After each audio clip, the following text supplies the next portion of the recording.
Аз ще идем на улица Здравец. Дойдохме на улица Здравец. Дали? С супер тъпа локация и по-спраш никой да изглежда тях шот.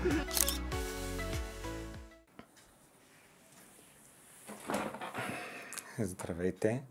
За тези, които не ме познават, казвам се Любомир и се занимавам с фотография от близо 7-8 години вече. Смятам да правя заснемане назад сцените. Ще ги споделям всички тези кадри с вас.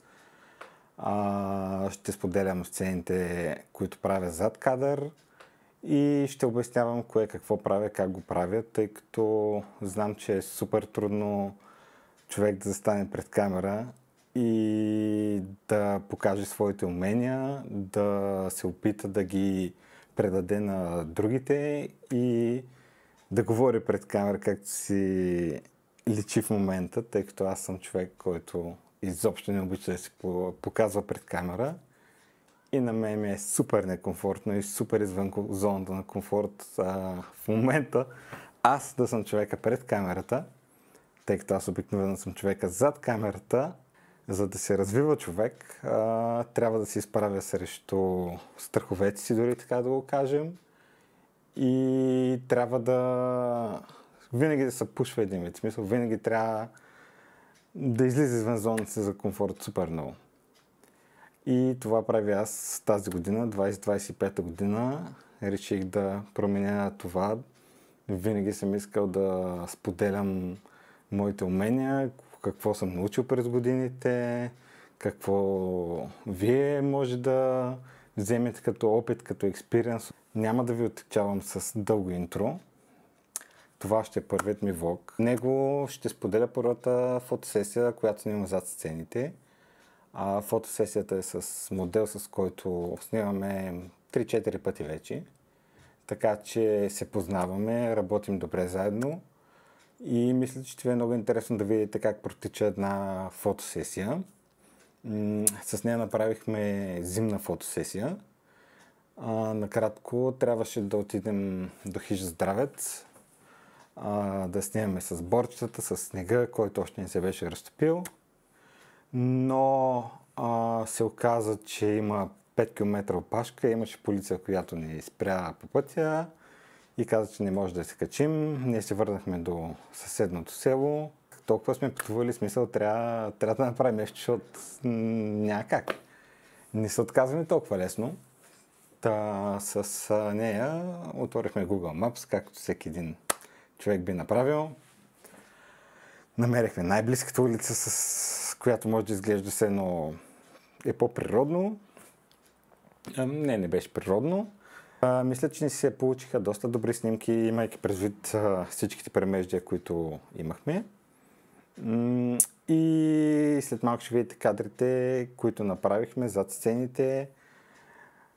Може би ще правя обяснение тук-там, ще се включвам какво се случва, какво не. В бъдещите влогове ще гледам да правя повече обяснения. Ще се научим заедно с вас. Аз ще ви уча, вие ще ме учите. Ще си споделяме преживяванията. И се надявам да се виждаме доста по-често, отколкото до сега. Защото до сега никога не съм се показвал Никога не съм се показвал пред камера. Това исках да кажа. Оставям ви да изгледате видеото. Чао от мен и ще се видим в другите епизоди.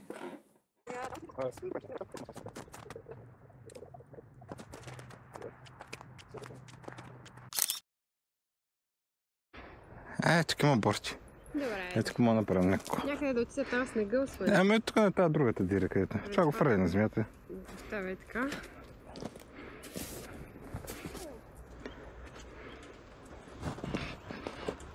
Сериозно...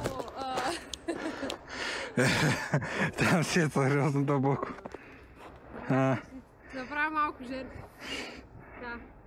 Да. Аз принцип даже не ти казах там точно да идиш, ама ето къде беше от колата такова, но няма нищо. Аз искам да се по-близо до борчета. Да. Ето така. Добре. Снимам. Пак снимам. Добре, супер става. Виждам ли се? Дали? Като на всяка се вижда.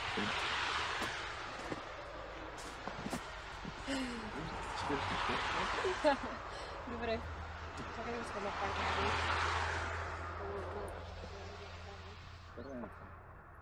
Хващаш ли? Ей, добре, успя.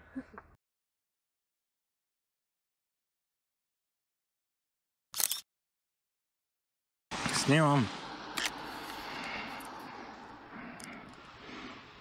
Супер си. Така. Добре, супер. Малко по-натам. Така.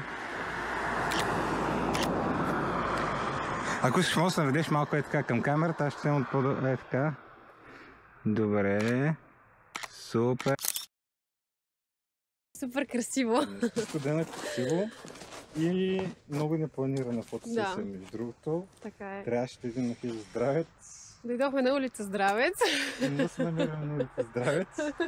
Да, тъй като имало 5 км опашка и малко решихме, че няма смисъл да чакаме.